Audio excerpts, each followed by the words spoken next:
Hari ikindi kintu gishya ukeneye kumenya ku mafaranga.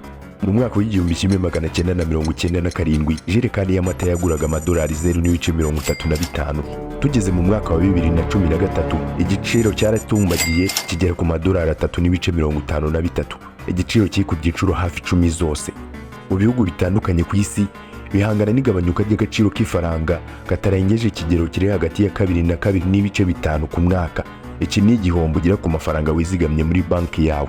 Ibi bivuze ko kwizigama amafaranga yawe yose kuri banki bishobora kugutera igihombo uko igihe gihita, nko kuvomera mu gitobotsi. Aha niho mbera basobanurira ijambo ishoramari, cyangwa se igitekerezo cyo gushora amafaranga akabyara andi mafaranga, tugahora imbere mu marushanwa yo guhangana n'igabanuka ry'igiciro ku isoko.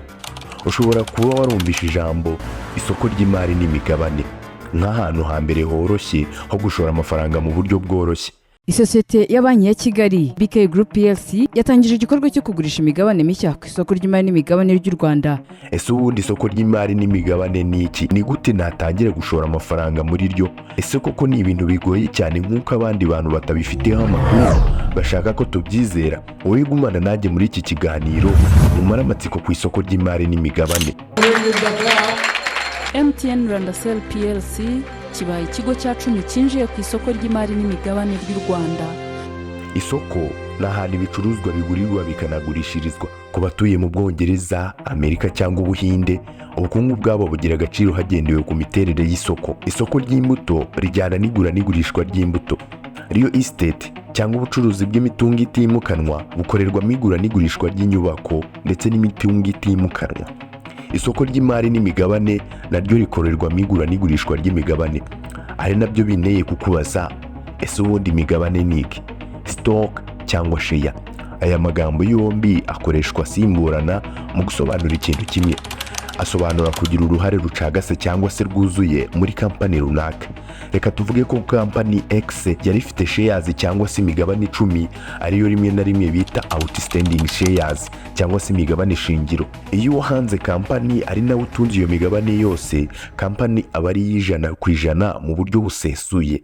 Niba nyiri kampani afite share 5 zonyine, aba afite uruhare rwa 50% muri kampani. Kwereka twirebera abandi banyamuryango basigarana indi migabane 50% muri kampani, ariwo bita shareholders. Ariko ibi bitumye nibaza ikindi kibazo. Ese ni iyihe mpamvu yatuma nyiri kampani afata umwanzuro wo kugurisha imwe mu migabane ya kampani ye bwite? Isosiyete ya banki ya Kigali BK Group PLC yatangije igikorwa cyo kugurisha imigabane mishya ku isoko ry'imari n'imigabane ry'u Rwanda ku mpamvu yo kwagura ibikorwa byayo binyuze mu kuzamura ingano y'imari shingiro. Muri aka kanya imagine ko ufite kampani yawe bwite, uruganda rw'imigati.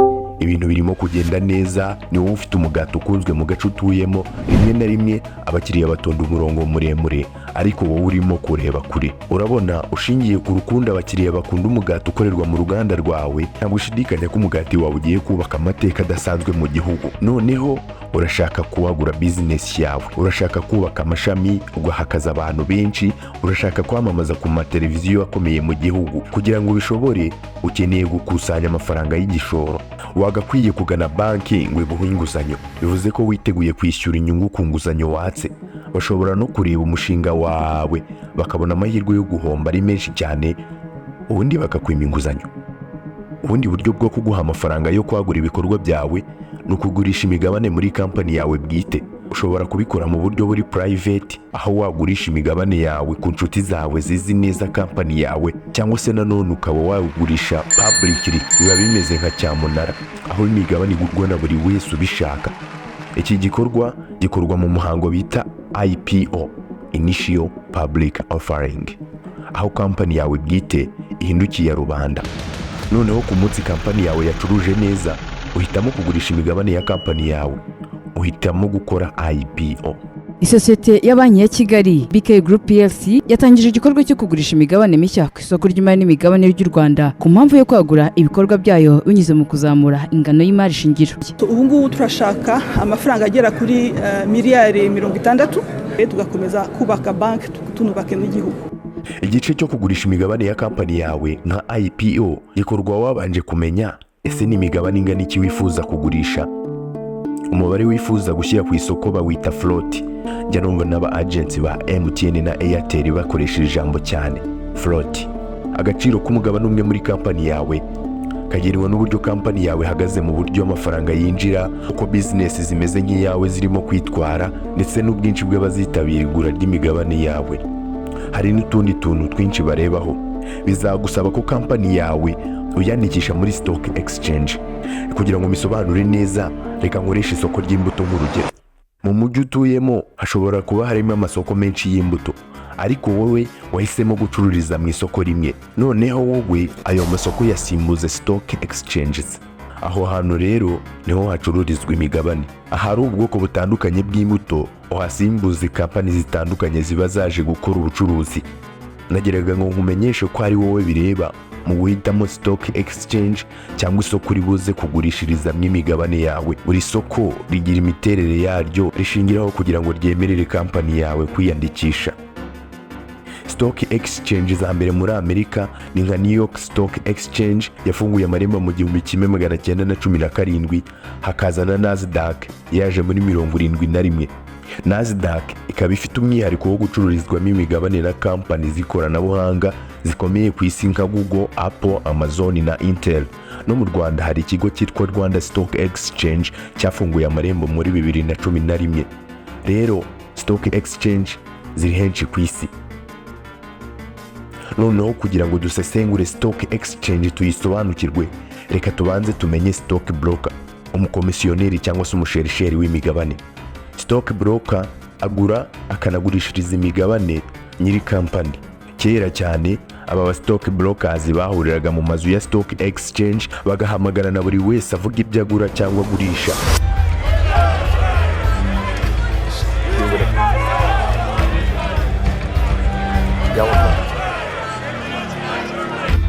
Ubucuruzi busigaye bukorwa na mudasobwa mu kanya nk'ako guhumbya. Kubera ikoranabuhanga hagabanyutse amazu bakoreramo ubu bucuruzi imbona nkubone. Urugero ni nka kampani yitwa Nasdaq nababwiye, nta muryango n'umwe igira ku isi kandi icururizwamo imigabane y'amasosiyete akomeye cyane mu isi. Wakwibaza ngo kugurisha cyangwa se kugurwa byo bikorwa bite? Umushoramari ahereza umubroka amakuru y'ibyo yifuza kugura cyangwa kugurisha. Ibyo byifuzo cyangwa amakuru babyita order. Utanze rero ibikubiyemo ibisobanuro bihagije biza gufasha mu stock broker. Icyambere, ugaragaza kampani ushaka kuguriramo imigabane cyangwa se ukayigurishirizamo.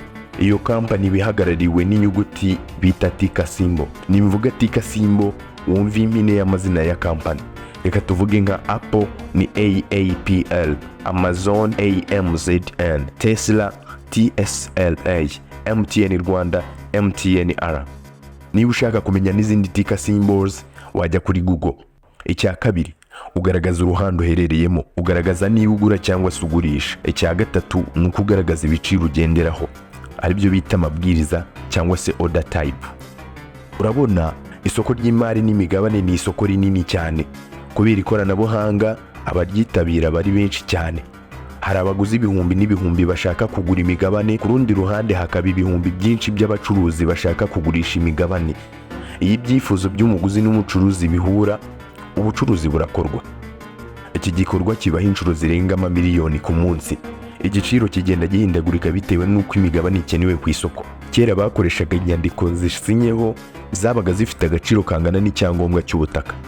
Urumva ko byabaga byizewe. Kubera ikoranabuhanga rero umuntu asigaye akora ubucuruzi nk'ubu yibereye mu rugo. Hari applications zirimo nka exports options, IT options n'izindi mujya muzibona kuri Instagram bazamamaza. Gusa ikibazo nsigaranye ni kimwe, ni gute wowe urimo kureba iyi video kakanya wakoresha ubu bumenyi bwose neza? Aya makuru yagufasha iki kugira ngo ufate umwanzuro mwiza wo gushora amafaranga? Reka tubanze dutumigire abadutumye. Ntabahari, reka manze mvuge kuri aka kantu gatoya. Maze kubona ko abantu benshi bandeba barangiza bakigendera nkaho nta cyabaye, kandi mu by'ukuri bishimiye ibintu nakoze. Gukora subscribe ni ingenzi cyane ko umubare mwinshi w'abatureba bikomereza ntibakore like. Nanjye ndasaba ko munyereka urukundo uyu munsi, mugire n'icyo mumbwira muri comment. Reka twikomereze. Uyu mukino w'ishoramari ugira abakinnyi benshi. Rimwe na rimwe uzumva abantu bakoresha ijambo ngo ibigo by'ishoramari cyangwa se abikorera ku giti cyabo. Nimvuga abikorera ku giti cyabo ni njye cyangwa wowe wikorera ubucuruzi ku giti cyawe. Ibigo by'ishoramari nibyo bikoko binini muri uyu mukino w'amafaranga. Urugero, Agaciro Development Funds, banki zitandukanye, ibigo by'itumanaho, inganda, byose bishora amafaranga ku isoko ry'imari n'imigabane mu mwanya w'abakiriya babyo. Ibi bigo bihereza akazi abasesenguzi n'inzobere mu ibarurishamibare cyangwa se statistics kugira ngo bafate umwanzuro ukwiriye muri business bifashishije ubusesenguzi bakoze basesengura imihindagurikire y'isoko. Gusa iyi video nayiteguriye abantu nkanjye cyangwa se wowe, rubanda ruseseka, abikorera ku giti cyabo. Intego nyamukuru dufite ni ugukorera umufungo, ibicwa cyangwa se peso. Kugira ngo bikunde dukeneye kugura umugabane nyuma y'igihe runaka tukawugurisha ku giciro kiri hejuru. Niba waracurujeho niyo waba waracuruje inkoko imwe, ibanga ni ukurangura kuri make ukagurisha ku giciro kiri hejuru. Iri banga ni naryo rikora mu isoko ry'imari n'imigabane. Gusa kugira ngo bikunde dukeneye kumenya ni iyihe migabane igiye kuzamuka cyangwa ni iyihe igiye kumanuka. Niba ejo kampani ya MTN itangaje ko izashyira igicuruzwa gishya ku isoko, abakiri baratangira kubyigana bashaka imigabane, icyizere cyo kunguka kizamuke. Kubera aya makuru, abashoramari bari muri kampani biteguye kunguka, kuko n'abaguzi b'imigabane biteguye kugura imigabane ku giciro kiri hejuru. Ibi bizatuma agaciro k'umugabane kazamuka. Gusa aya makuru rimwe na rimwe ushobora kuyibeshyaho, kuko ari byinshi bishobora gutuma imigabane igwa hasi. Urugero ni nka karite y'igicuruzwa, amabwiriza mashya ya leta, cyangwa se nanone byaterwa n'icyiciro business ibarizwamo. Ibi bintu byo gukurikirana aya makuru umunsi ku munsi byagora umushoramari muto nkanjye wirirwa mu shuri nigisha abana, cyangwa se urimo kwikorera akazi gasanzwe wibereye mu rugo. Iyi ni nayo mpamvu gushora amafaranga akazabyara inyungu mu gihe kirekire ari byiza kurusha uko wayashora mu gihe gito. Ishoramari ry'igihe kirekire cyangwa se long term investing ni ukugura imigabane ugategereza imyaka myinshi. Umuherwe witwa Warren Buffett azwiho gukoresha iri banga. We ashaka kugura imigabane muri kampani runaka, agenzura imikorere ya kampani, imitungo kampani ifite, amafaranga isohora, amadeni n'agaciro ka kampani, noneho agashora amafaranga muri kampani akeka ko bayica amazi. Iyi tekinike yaramuhiriye cyane. Reka twivugire kuri short term investing. Short term investing ni igihe uguza umugabane nonaha ugategereza inyungu mu gihe kiri munsi y'amasaha 24. Ubu buryo rero ku bashoramari benshi burabahombya cyane. Twavuga nka forex trading, harimo risk nyinshi no guhomba biroroshye, niyo wungutse usanga bidahwanye n'umwanya watakaje usesengura ibintu byinshi. Benshi muri twe rero turashaka kugabanya akazi, turashaka passive income cyangwa kwinjiza amafaranga nta mbaraga nyinshi dukoresheje. Muri make turashaka gutegura business ubundi zigasigara zicuruza ubwazo. Mu isoko ry'imari n'imigabane rero naho birashoboka. Hari icyo bita index cyangwa se uburyo bwo gushora amafaranga muri kampani za mbere zirimo kwitwara neza ku isi ku gishoro cyawe gikeya kandi ntuhombe. Niba ushaka ko nabyo nzabigusobanurira ubutaha, nyandikira muri comment kuko zose ndazisoma, ndahari ku bwanyu. Ahubwo ikibazo wasigara wibaza ni kimwe: ese ni amafaranga angana iki nakungukira mu isoko ry'imari n'imigabane? Mu gihe kuri ubu umugabane wa Beka uri ku mafaranga 290. Icyakora aba banyamigabane bagiye kugurishwa imigabane mishya ya Beka ni ku giciro cya 270 ku mugabane umwe. Ukuri ni kumwe. Kuva muri 2020 kubera intambara y'Uburusiya na Ukraine, ibiciro byarazamutse ku isoko. Babyita bull market. Ni igihe ibiciro by'imigabane bizamuka ku buryo buteye ubwoba. Naho bear market ni igihe ibiciro bigenda bimanuka ku isoko muri rusange. Gusa muri rusange umuntu washoye amafaranga mu gihe kirekire cy'imyaka nk'icumi abona inyungu iri hagati ya 6 n'10% ku mwaka. Iyi nyungu ni nyinshi ku bashoramari bafite miliyoni menshi. Reka tuvuge ko ushoye miliyoni 100 muri stock market, ukaba witeze kunguka 6 n'10% ku mwaka ya miliyoni 100. Bazajya baguhereza miliyoni ziri hagati ya 6 n'10 ku mwaka, kandi ya mafaranga yawe nyuma y'igihe runaka uzongera ukayakuramo ari miliyoni 100 zawe zuzuye.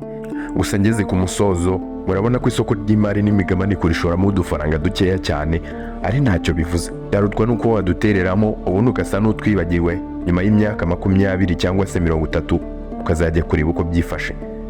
njye urimo kubabwira ibi ntabwo ndi umuhanga mu bucuruzi cyangwa se ishoramari, gusa nabagira inama yo kutajya muzigama amafaranga muri banki igihe kirekire, ahubwo mwafata risike mukayashora mu bintu bizunguka.